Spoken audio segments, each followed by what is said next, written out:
Good evening అండి. ఈరోజు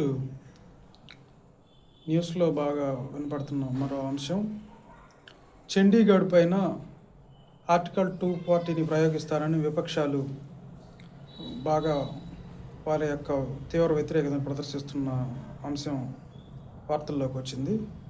అయితే ఏంటి అసలు ఆర్టికల్ 240 అంటే ఏంటి, ఇప్పుడు ఏ కేంద్ర పాలితాల్లో ఉంది, ఎందుకు ఈ విపక్షాలు వ్యతిరేకిస్తున్నాయి, అలానే చండీగఢ్ హర్యానాల్లో ఎప్పటి నుంచి మనకి కేంద్రపాలితంగా ఉంది అనే అంశాన్ని చర్చిద్దాం. చండీగఢ్ అనేదాన్ని 1966లో పంజాబ్, హర్యానా అనే 2 రాష్ట్రాలుగా విభజించిన తర్వాత 1984 నుంచి దాన్ని కంప్లీట్గా చండీగఢ్ని యూనియన్ టెరిటరీగా ఆమోదించి యూనియన్ టెరిటరీ కింద చండీగఢ్ పరిపాలన నడుస్తుంది. అయితే యూనియన్ టెరిటరీలో భాగంగా చండీగఢ్కి ఏ రాష్ట్రాలకు ఆ రాష్ట్రాలు గవర్నమెంట్ని పరిపాలిస్తూ చండీగఢ్ని లెఫ్టినెంట్ గవర్నరు దాంట్లో పరిపాలన నిర్వహిస్తాడు. అయితే ఇక్కడ ఆర్టికల్ 240 ఏంటంటే, ఏ ఏ కేంద్రపాలిత ప్రాంతాలు ఉన్నాయో, లైక్ ఇప్పుడు అండమాన్ నికోబార్ దీవులు, డామన్ డయ్యూ దీవులు, లక్షద్వీపులు, అలానే పాండిచ్చేరి, ఈ దీవుల్లో కేంద్ర పరిపాలన ఉంటున్నప్పటికి కూడా ఆర్టికల్ 240 అండర్ ద్వారా పీసు, అలానే ప్రోగ్రెసివ్ అండ్ గుడ్ గవర్నెన్సు, అలానే లా అండ్ ఆర్డరు, ఇలాంటి విషయాల్లో రాష్ట్రపతి జోక్యం చేసుకొని అక్కడ చట్టాలని చేస్తాడు.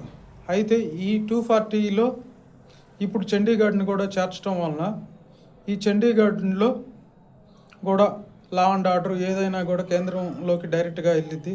దానివల్ల ప్రతిపక్షాలని తొక్కేస్తారనే భయంతో చెబుతుంది. అయితే అసలు నిజంగా ఆర్టికల్ 240లో ఏం చెప్పిందంటే, మనకి అంశం ఎప్పుడైతే అక్కడ శాసనాలు అనేది ఆ యొక్క లెజిస్లేచరు లేదు, ఇప్పుడు ఫర్ ఎగ్జాంపుల్ ఆర్టికల్ 239A అండర్లో పాండిచ్చేరిలో నడుస్తుంది. అక్కడ ఎప్పుడైనా కూడా పాండిచ్చేరి శాసనసభ కానీ లేనప్పుడు, అంటే ఆ టెన్యూర్ అనేది అయిపోయి 5 years కంప్లీట్ అయినప్పుడు, ఎలక్షన్ జరిగినప్పుడు, అలానే ఎప్పుడైనా కూడా ఆ శాసనసభని డిజాల్వ్ చేసినప్పుడు, ఆ కండిషన్లో మాత్రమే ఈ 240 అనే దాన్ని అప్లికేబుల్ చేసి, ఆ 240 అప్లికేబుల్ ద్వారా రాష్ట్రపతి అక్కడ గవర్నెన్స్ని, అలానే పీస్ అండ్ ప్రోగ్రెస్ని నిర్వహిస్తాడు. అదే మోడల్లో ఇక్కడ కూడా చెయ్యాలన్నది ప్రతిపాదన మాత్రమే అని కేంద్ర ప్రభుత్వం, ఇప్పుడున్న బీజేపీ గవర్నమెంటు సమర్థిస్తుంది. అయితే ఎనీహౌ, మన దేశంలో India is A union of states అంటే దాని అర్థం ఏంటంటే, అన్ని రాష్ట్రాలు కలిసి ఒక కేంద్ర ప్రభుత్వాన్ని ఏర్పరచుకున్నాయి.